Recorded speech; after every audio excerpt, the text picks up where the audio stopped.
My name is Linda. I am 57 years old. At my 30-year college reunion last April, a man I had not spoken to since graduation stood up from his chair at a restaurant table in Richmond, Virginia, looked around at 12 people who had known me when I was 22 and still figuring out what kind of woman I intended to become, and said the following words out loud. You are sitting next to the person who stopped one of the three largest coordinated attacks of that decade. He was not pointing at someone else. My husband Richard was holding a breadstick. He set it down on the small bread plate in front of him, very carefully. The way you set something down when you are afraid that if you don't move slowly, something nearby might break. I watched his face move through a sequence of expressions I had no good name for, because in 22 years of marriage, I had never seen those particular expressions on his face before. I had been keeping that silence for 17 years. Not from shame, not because it embarrassed me, because I had signed my name to documents that made silence a legal obligation, and because the kind of secrets I kept were not the kind a woman carries because they make her small. They were the kind she carries because making them small would get people killed. The man standing was Thomas Whitfield. He had spent 31 years at the United States Department of State. 31 days before that dinner in Richmond, he had personally signed the order that made it legal for him to say what he had just said. I sat in my chair in my navy blue dress with my wine glass in my hand, and I thought, here we are then. 22 years of marriage, 17 years of silence about the part that mattered most, 31 days since the government finally gave me permission to exist out loud. I need to back up. I need to start at the beginning. Because the beginning matters. And because the beginning is not what you think it is. I grew up in a suburb of Columbus, Ohio, in a house with green shutters and a driveway that needed repaving for most of my childhood. My father was an accountant. My mother taught fifth grade for 28 years. They were sensible, organized, quietly proud people who wanted a sensible, organized life for their daughter, and for a while it looked like they might get it. I was good in school. I was good at languages, specifically in a way that still surprises me when I think about it. The way some people are simply wired to hear the structure inside a foreign sentence the same way they hear music. By the time I was in high school, I had reasonable French and was starting German on my own, ordering library books through interlibrary loan because my school did not carry what I needed. My parents thought it was a pleasant hobby. My high school guidance counselor thought it might be useful for translation work. Nobody, including me, was thinking about anything else. I went to the University of Virginia on a partial scholarship and studied linguistics with a concentration in modern languages. By my sophomore year, I had added Arabic. Not because anyone suggested it, because it was there, and because something in the grammar architecture of it caught in my brain and would not let go.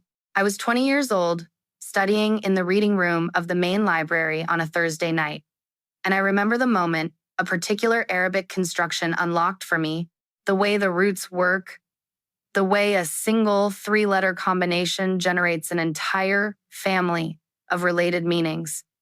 And I sat very still for a moment and thought, this is the most beautiful thing I have learned this year. Arabic was not beautiful in the way people called languages beautiful.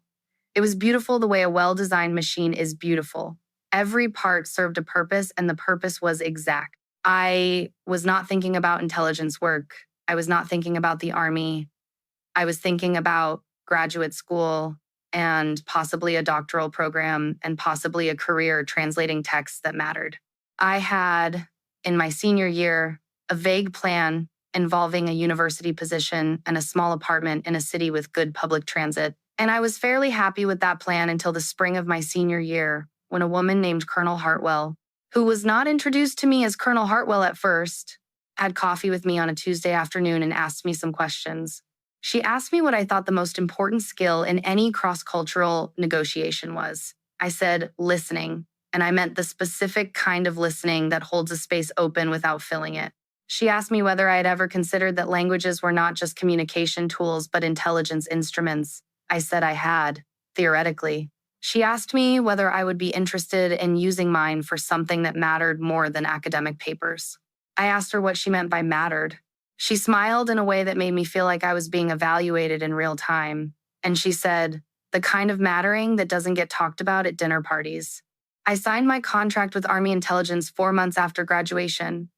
I told my parents I had accepted a position with the Department of Defense doing linguistic analysis and translation support.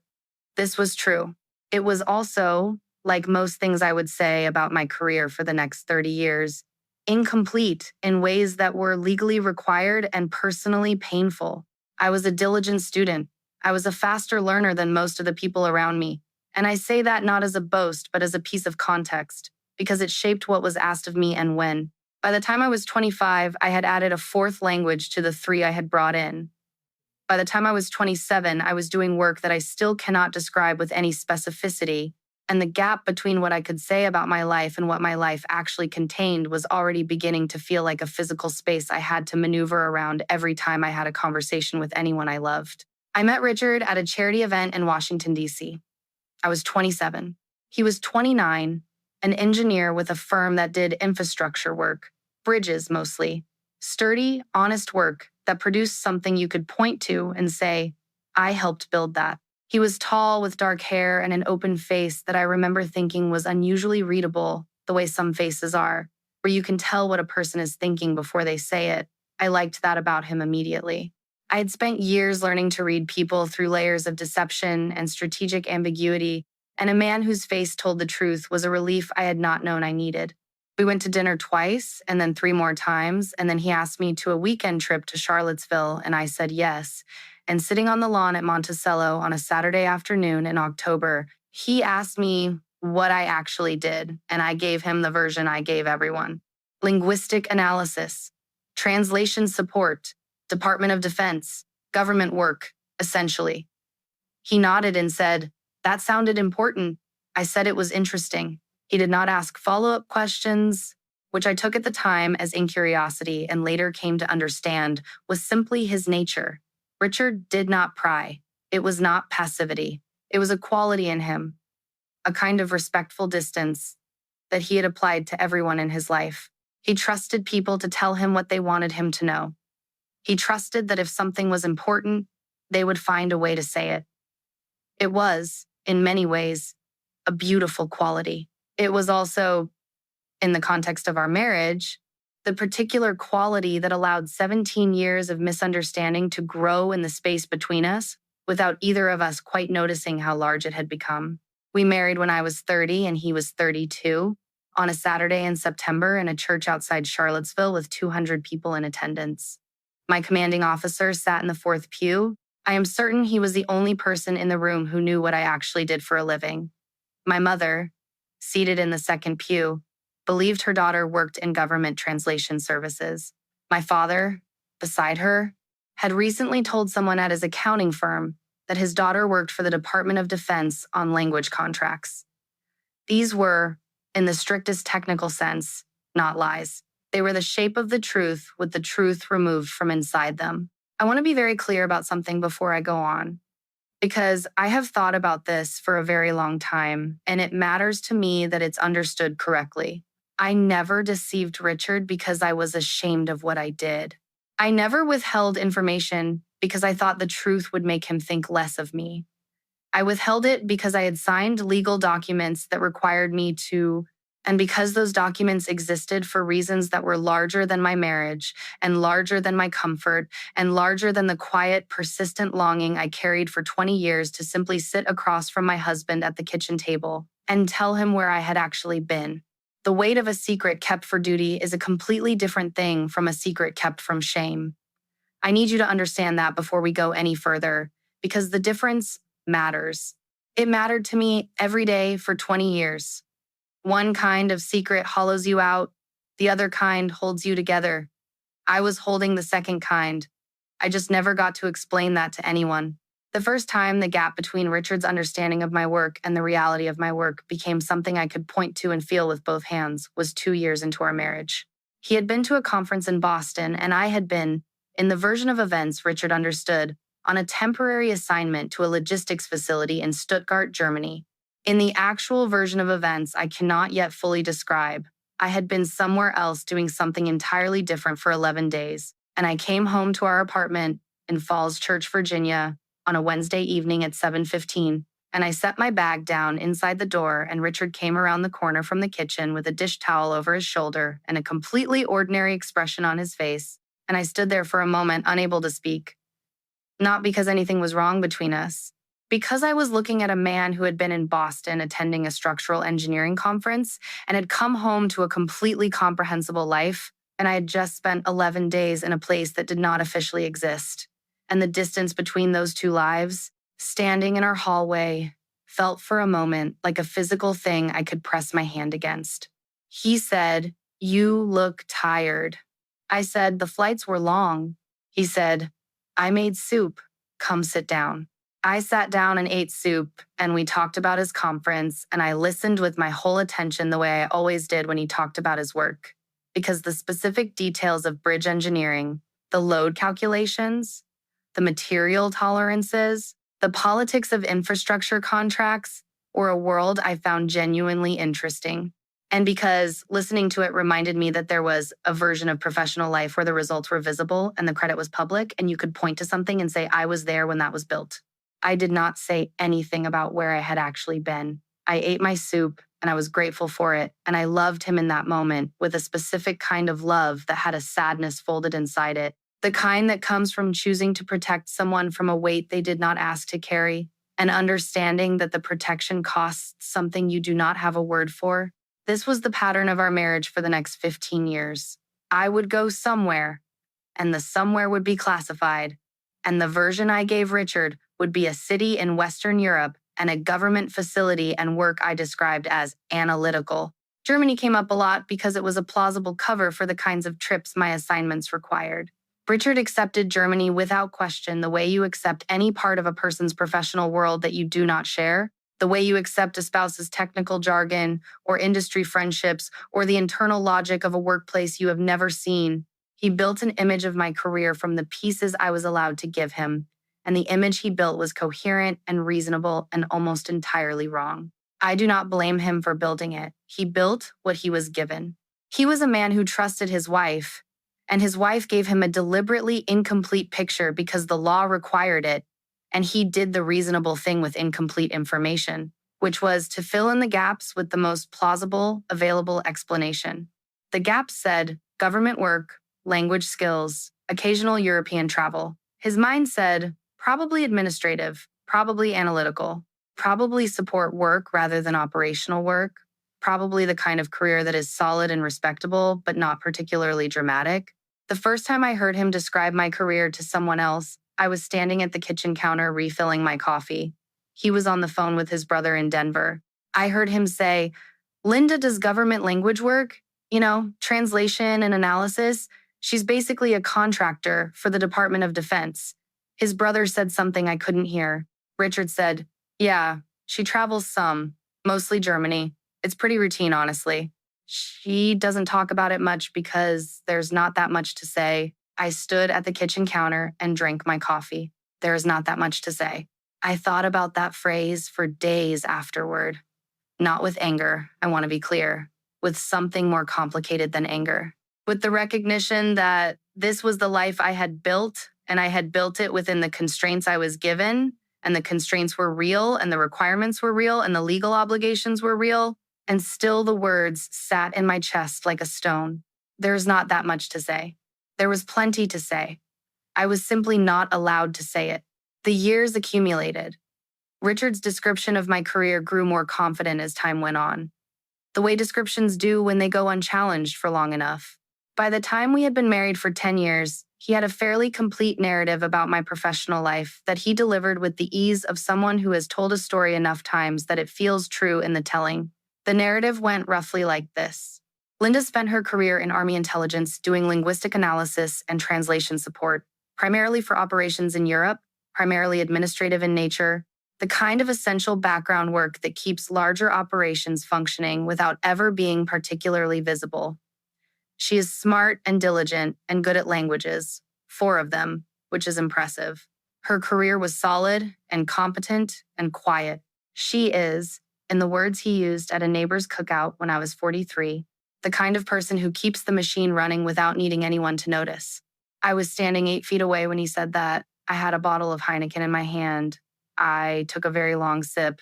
I want to tell you about Amon. I can tell you some of it now. Not all of it. There are still parts that are not mine to describe, that involve other people who deserve their own silence, that touch on methods and operations and sources that I will take to my grave regardless of declassification status. The oath I took did not expire with the classification. That is not how this works. But some of it is mine now, legally, ethically, and I can tell you what I can tell you. In 2007, I was deployed on an operation in Amman, Jordan. I was 41 years old. I had been doing intelligence work for 16 years at that point, and I was very good at it, not in a way that was celebrated or decorated or announced, but in the way that operational effectiveness is recognized in the intelligence community, which is that people who know what they are looking for keep assigning you to things that matter. The operation in Amman was the kind that matters. The threat environment in that period was acute in ways the public understood only in outline, and the specific network we were working against had been patient and organized and careful in ways that required equivalent patience and organization and care to dismantle. I was in Amman for 6 weeks. Richard thought I was in Stuttgart for a 2-week filing consolidation review. I know this because I called him on the 9th day from a number that routed through a facility in Germany, and he said, "How's Stuttgart?" And I said, "Rainy." And he said, "Sounds about right. The kids down the street got a dog. I'll send you a picture." He sent me a picture of a golden retriever puppy sitting in a pile of leaves. I saved it. I looked at it on the 11th day when things got difficult. I looked at it again on the 19th day when things got considerably worse. I looked at it on the 38th day, which was the day the network we had been building toward for 7 months came apart along the seams we had identified, and the attack that had been in planning for 14 months did not happen. I was sitting in a room that I will not describe, in a building that does not officially exist in any public record, and I looked at a photograph of a golden retriever puppy in a pile of leaves sent by my husband, who thought I was reviewing filing systems in Stuttgart, Germany. And I was 38 days into an operation that had just succeeded in preventing an attack that would have killed hundreds of people in 3 cities simultaneously. And I thought about the word home and what it means and what it costs to have one. I came back from Amman on a commercial flight through Frankfurt. I changed clothes in an airport bathroom. I landed in Dulles on a Thursday afternoon in November and took a cab to the house in Virginia and walked through the front door at 6:45, and Richard was on the couch reading a magazine about fly fishing. He looked up. He said, "You look exhausted." I said, "It was a long assignment." He said, "Stuttgart must have had you doing the work of 4 people." I said, "Something like that." He said, "I made a reservation at Carlucci's for Saturday. I thought you could use a night out." I said, "That sounds wonderful." I put down my bag and went to the bathroom and stood at the sink looking at my own face in the mirror for approximately 90 seconds. And then I washed my hands and went into the kitchen and poured myself a glass of water, and we had dinner together that night, chicken and rice and a bottle of Pinot Grigio. And he told me about the fly fishing trip he was planning with his colleagues, and I listened to every word, and it was the most normal evening I had experienced in 6 weeks, and I was deeply grateful for it. And there was a specific grief living inside that gratitude that I did not have a name for and would not have a name for a long time. The grief was not for myself. I want to be clear about that too. I had chosen this work.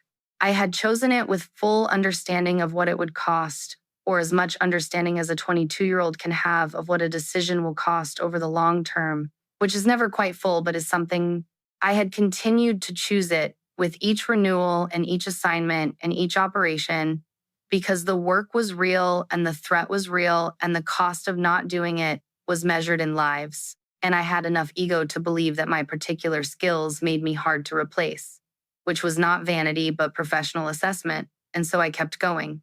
The grief was not for the choice. The grief was for the version of our marriage that could not exist inside the choice. The version where Richard knew. The version where I could come home from 6 weeks in Jordan and sit down across from my husband and say, "Here is what I was actually doing. Here is why I couldn't tell you. Here is the thing I need you to hold with me for a little while, because I have been holding it alone for a very long time." I never got to have that conversation, not for 17 years. What I had instead were 17 years of dinners and vacations and conversations and anniversaries and quiet evenings and arguments about the dishwasher and discussions about whether to repaint the living room. And all of it was real. All of it mattered. All of it was a genuine marriage between 2 people who loved each other And inside all of it was a space the size of my actual professional life that I had to maneuver around every single day without Richard ever quite seeing the shape of what was missing. He was not the villain of this story. I need you to understand that. He was a man who had been given incomplete information and done the entirely reasonable thing with it, which was to construct a coherent picture from the pieces available. The picture he constructed was wrong, but it was wrong because the right pieces were classified, not because he was careless or incurious or indifferent to who I was. He loved me. I knew he loved me. The frustration was never with him. The frustration was with the specific cruelty of a professional life that required the person doing it to become invisible inside their own marriage. The golf story happened when we had been married for 16 years. Richard had taken up golf in his early 50s with the focused enthusiasm he brought to most things. And he had a standing Saturday game with 4 colleagues that he looked forward to, the way some people look forward to church, with a combination of genuine enjoyment and social belonging that I recognized as important to him and supported without reservation. I liked that he had his Saturdays. He liked that I had my coffee and my garden and my occasional books that I refused to discuss until I had finished them.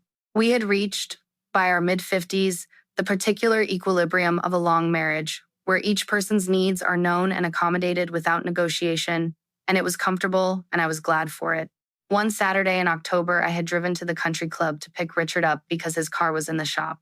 I parked and walked toward the clubhouse, and I could hear him before I saw him, standing with 3 of his golf colleagues near the first tee, telling a story.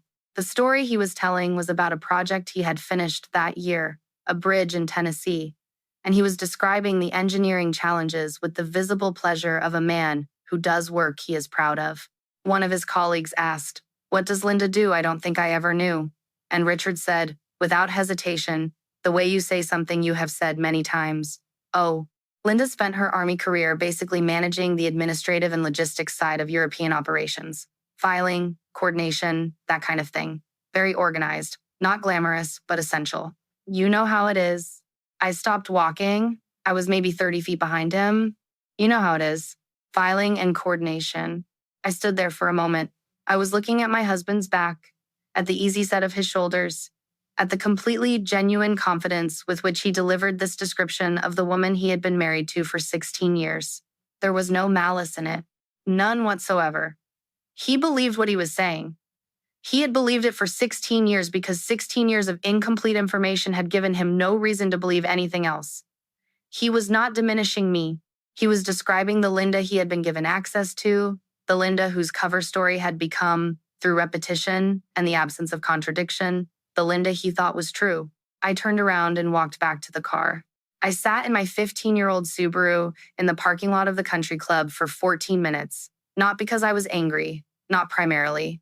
I sat there because I was thinking about the specific distance between the words filing and coordination and the work I had actually done for 30 years. And I was trying to figure out what to feel about the fact that the distance was not Richard's fault and I could not correct it without risking consequences. I was not willing to risk, and the combination of those two things produced a feeling I still do not have a clean word for. Grief was part of it.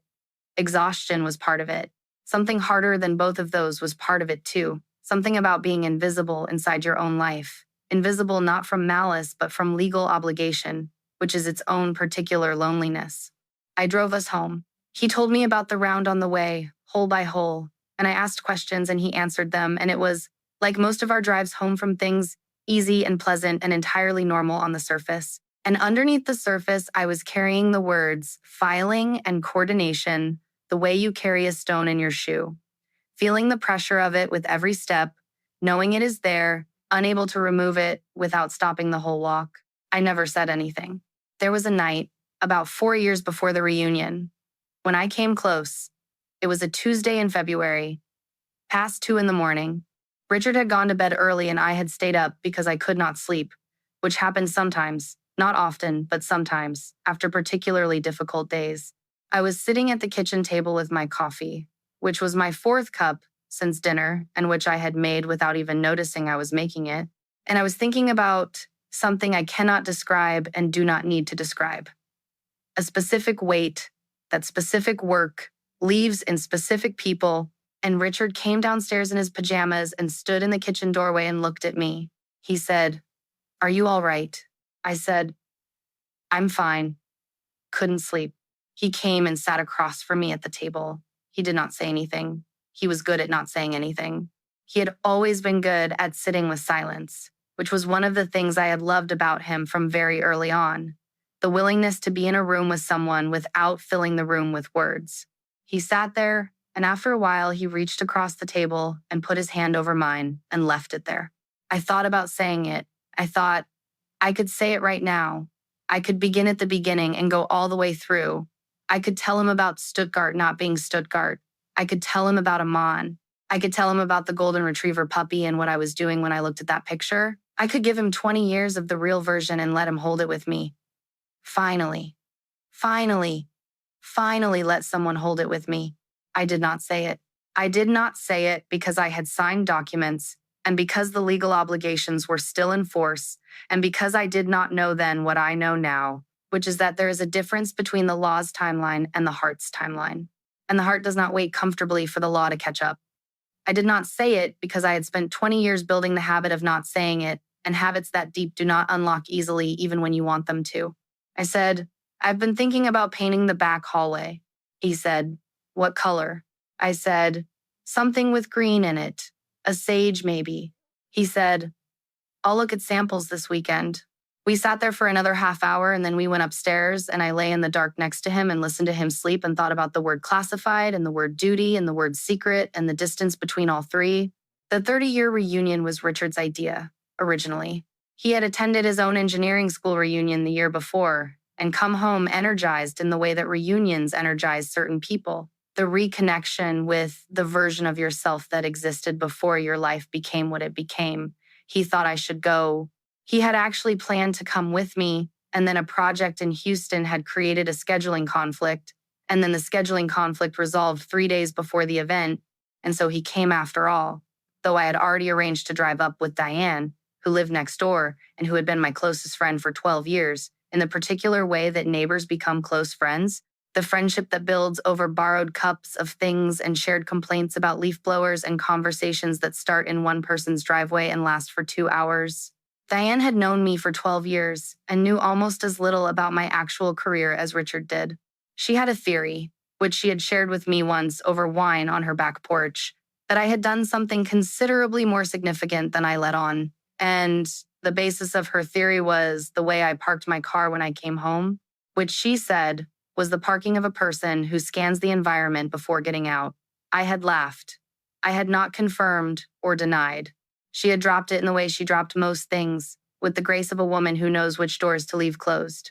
We drove up together, Diane and I, on a Friday afternoon, and Richard drove up separately to meet us, and we arrived at the restaurant in Richmond at 6:45, which was 15 minutes before the designated start time because I am constitutionally incapable of arriving at things on time in the way that most people mean on time.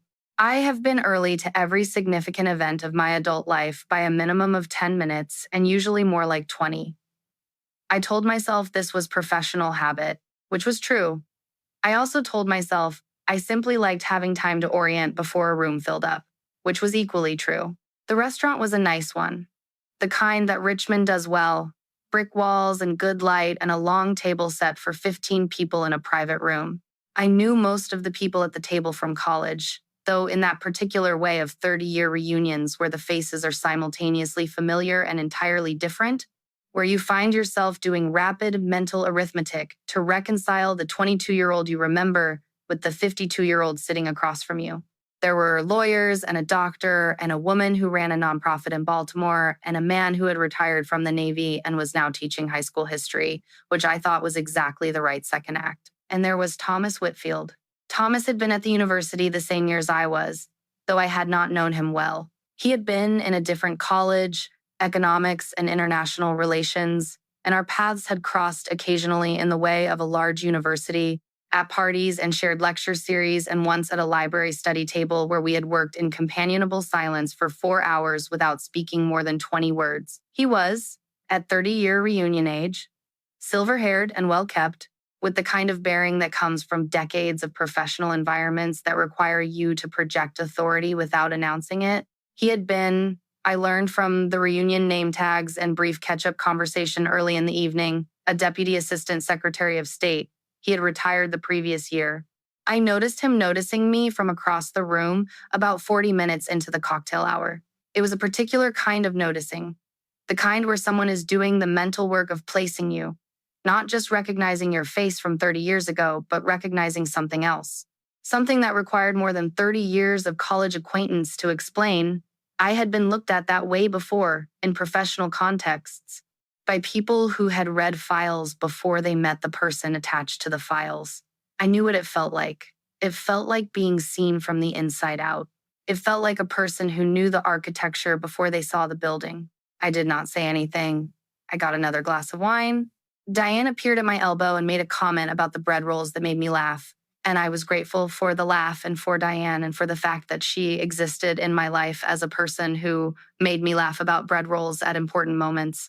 We sat down to dinner. Richard arrived just as we were being seated, apologizing for the slight delay, shaking hands with people he had never met, settling in beside me with the easy social confidence he always carried in rooms full of strangers. He was good at people in a way I recognized as a genuine skill and had always admired in him. He could enter a room of strangers and within 20 minutes have 3 conversations going simultaneously, all of them genuine, none of them performed. It was one of the first things I had noticed about him at 27, and it had not diminished. Dinner began. Wine was poured. The table did the thing that tables at reunions do, which is the careful social archaeology of 30 years. Who ended up where, and why, and what they thought about it. The lawyer talked about his practice. The doctor talked about residency and what it had taken out of her and the way she had rebuilt herself afterward. The Navy man talked about his students with a specific kind of love that made you trust him immediately. People told the stories of their careers with the mixture of pride and irony that comes from enough distance to see both the effort and the luck involved. When it came to Richard, he talked about his bridges. He lit up the way he always did, describing the Tennessee Project, the specific engineering challenge of the foundation work, the satisfaction of a structure that would still be standing in 50 years. He was proud of his work, and the pride was warranted, and I loved listening to him be proud of it. And then someone at the table, a woman named Patricia, who I had been friendly with in college, asked about me. She turned in my direction and said, "And Linda, you were always the language person. What did you end up doing all those years?" And before I could answer, Richard said, "Linda spent her Army career in intelligence support, analytical work, translation, mostly European. She was based a lot in Germany, administrative mostly. Very solid career, kept the operation running from the inside." The table nodded. Patricia said, "That sounds important." Richard said, "It was just not the kind of thing that gets a lot of recognition, very behind the scenes." I took a sip of my wine. Thomas Whitfield, who had been quiet for most of dinner, was looking at me. The dinner progressed. Dessert was brought out. Conversation shifted to grandchildren and retirement plans, and the particular ache of watching the world become something you don't entirely recognize. I ate my dessert. I listened. My knee, which had been bothering me since the drive up, the old injury from a fall in a stairwell in a building I cannot name, settled into its familiar low-grade complaint that I managed with ibuprofen and a specific way of distributing my weight when seated. Richard was talking to the Navy man about whether sailing was as hard to learn as it looked. Diane was asking the nonprofit woman about funding structures. The room had the warmth of a good evening nearing its end. Thomas came to stand beside me. He had crossed the room while I was watching Richard laugh at something the Navy man said. He leaned down very slightly, not invasively, but with the precision of a man who understood the value of not being overheard. And he said, "You were the one in Amman in 2007. It was not a question." I looked at him. I said, "Yes." He straightened up. He closed his eyes for one single second, the way a person does when something they have carried for a long time finally settles, when a piece that was missing slides into place and the picture becomes whole. 1 second. And then he opened his eyes and looked around the table. He said, clearly, to the room, "I want to say something to this table, if that's all right." He had the kind of voice that generates quiet without requiring it, and the table quieted. He said, "Some of you have been talking about your careers tonight and the things you built and did, and that is right and good, and I have enjoyed every word of it." He said, But there is someone at this table whose career we have not actually been talking about, because she has been carrying a professional silence for 17 years that was legally required of her, and that she has honored with more integrity than I have seen in 31 years of government service. He said, the files pertaining to her work were partially declassified last month. I know this because I signed the order. He looked at me. He said, you are sitting next to a woman who, in 2007, in Amman, Jordan, was part of the intelligence operation that dismantled an active terrorist network and prevented what our internal assessments described as one of the 3 largest coordinated attacks of that decade. The attack had been in planning for 14 months. It targeted 3 cities. The casualty projections, if it had succeeded, were in the hundreds. It did not succeed, in meaningful part because of the work she did. The table was completely silent. Richard had put down his dessert fork. Thomas said, I am not authorized to describe the operational details, and I would not do so regardless.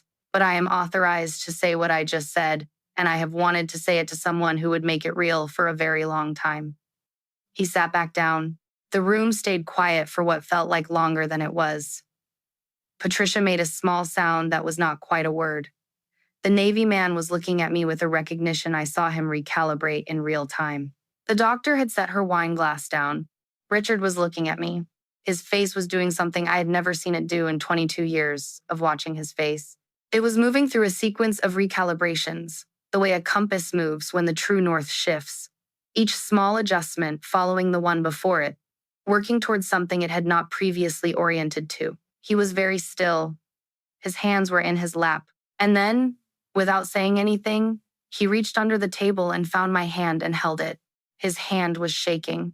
I sat there with his shaking hand in mine, and I thought about every version of that moment I had imagined over 17 years, and I thought, this is not what I expected, but it is real, and it is here, and it is enough.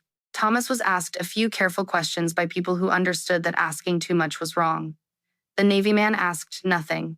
He had been in service long enough to know which questions to leave alone. Diane was looking at me from across the table with an expression that said, I knew. I did not tell her I knew she knew.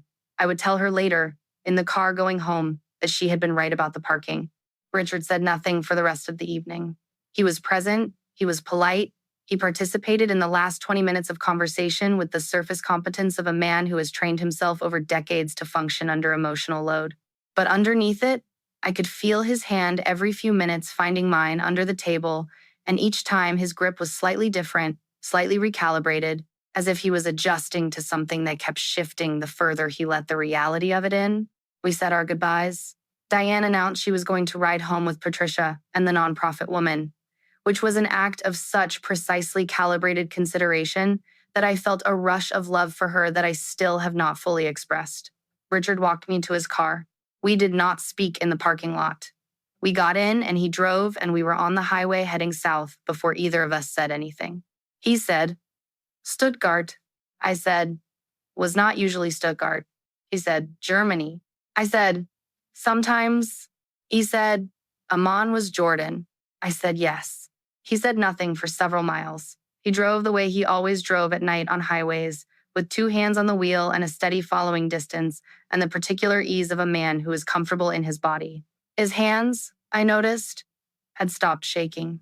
He said, how many times was it like Amman? I said, not every assignment. He said, but some. I said, some. He said, the vacation in 2011, the one where you came home a week late and said the project ran over. I said, yes. He said, and the February in 2014, when you were supposed to be in Brussels for 10 days and it was 19. I said, yes. I was surprised he remembered the specific days. I had not known he counted. He was quiet again. We passed a rest stop and a billboard for a law firm and a stretch of dark trees.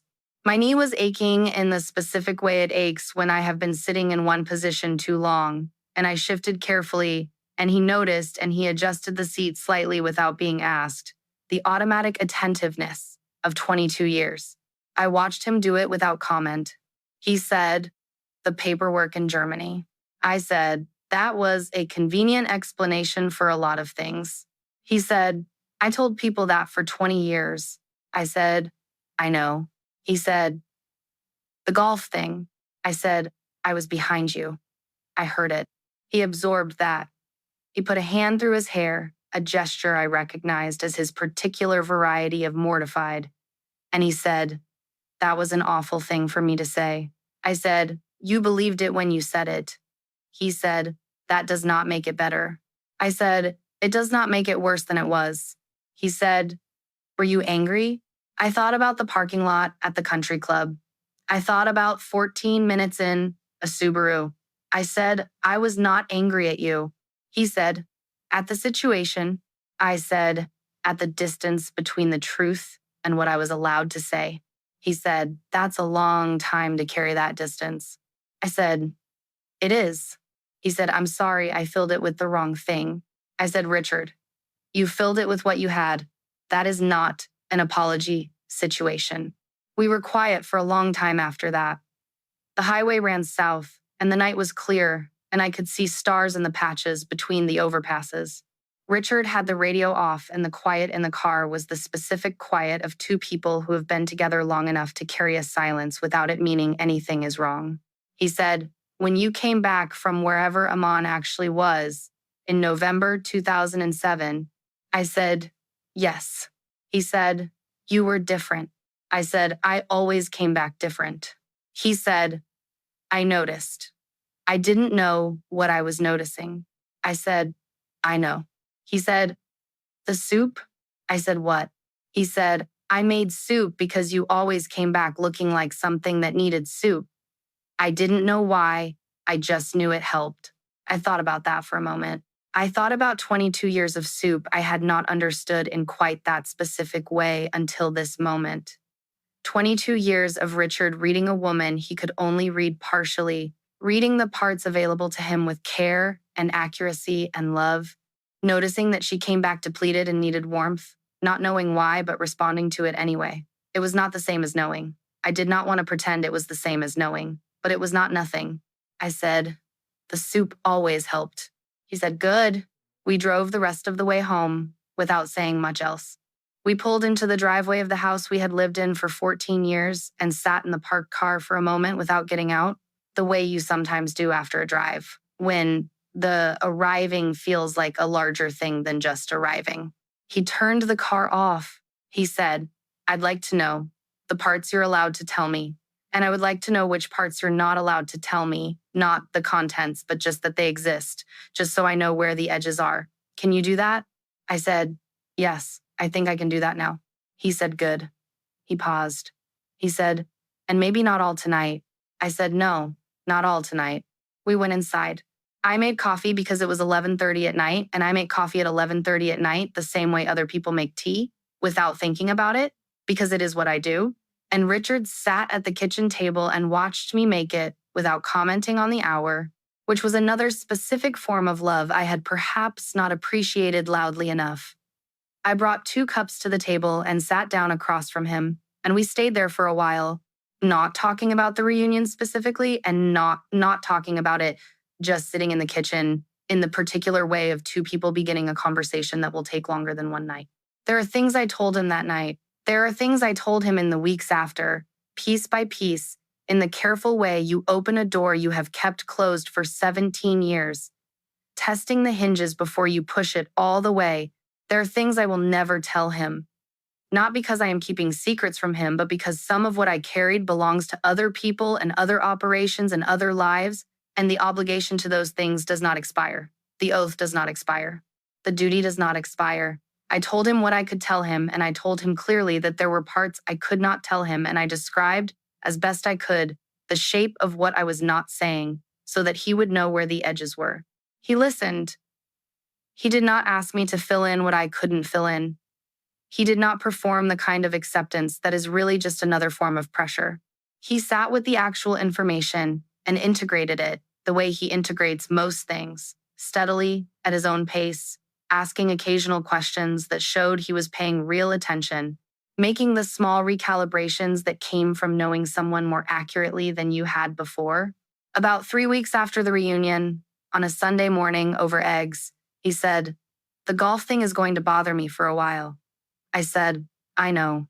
He said, I told a lot of people the wrong version. I said, Richard. He said, no. I know you're going to say I didn't know better. I said, you didn't know better. He said, still. I thought about it. I said, the people who matter will get the right version from you when you're ready to give it, and the people who don't matter don't matter. He considered that. He said, is that something they teach you in intelligence school? I said, it is something I figured out over 30 years of not being able to correct people. He said, practical.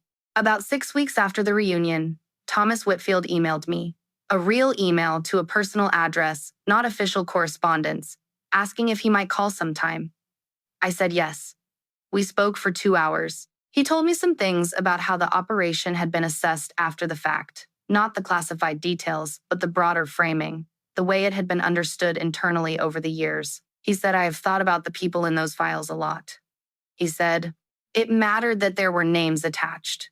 He said, I wanted you to know that it was read, that it was understood. I said, that means something. He said, I hoped it would.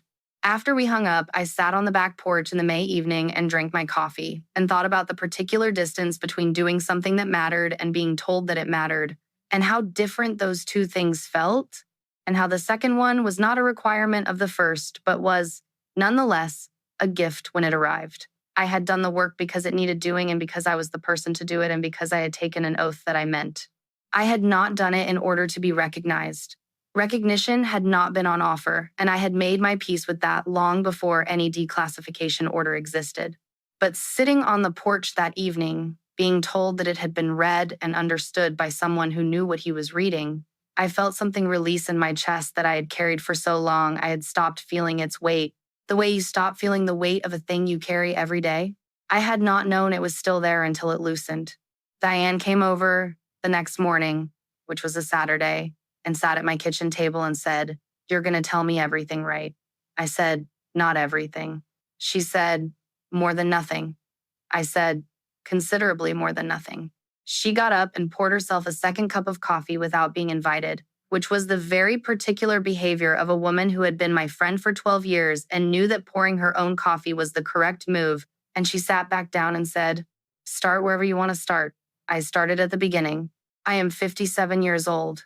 I have chronic pain in a knee that was damaged on a staircase in a building that does not appear in any public record, in a country I was not officially present in, during an operation that did not officially exist until 31 days before a man stood up at a dinner table in Richmond, Virginia, and said my name inside the actual story of my life for the first time. I drive a 15-year-old Subaru that needs replacing and probably will not be replaced until it stops running. I make too much coffee and I arrive everywhere too early, and I have been known to read the same book twice without telling anyone I am rereading it because I find the second reading more interesting than most people find it necessary to. Discuss. I was a lieutenant colonel in the United States Army. I speak 4 languages. I spent 30 years doing work that I am proud of in ways that have no adequate public language, because the language that describes the work most accurately is classified, and the language that is available is insufficient. I kept the silence I was required to keep, and I kept it with integrity. Not because I was ashamed, but because I understood what the silence was for, and understanding what a silence is for is entirely different from understanding it as a punishment. My husband knows now, not everything. The parts I can tell him, the shape of the parts I cannot. He made soup again, about 2 weeks after the reunion, without explanation, just showed up at the end of a Tuesday with a pot of chicken soup on the stove. And when I asked him about it, he said, you came home from the reunion looking like something that needed soup. I looked at him standing there at the stove in the kitchen of the house we have lived in for 14 years, and I thought, 22 years.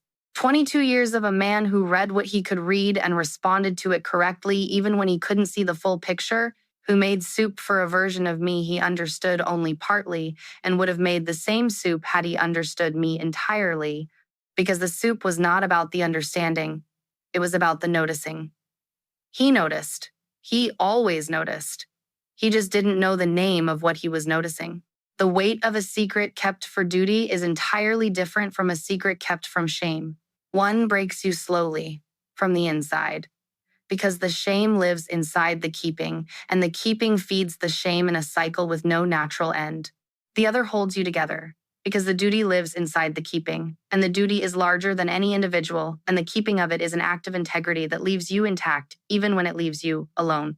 I carried the second kind for 20 years. It was not easy, it was not painless, but it did not break me.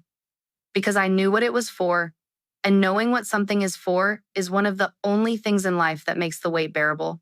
She had been carrying it for 20 years without anyone noticing the difference. That is not the tragedy of the story.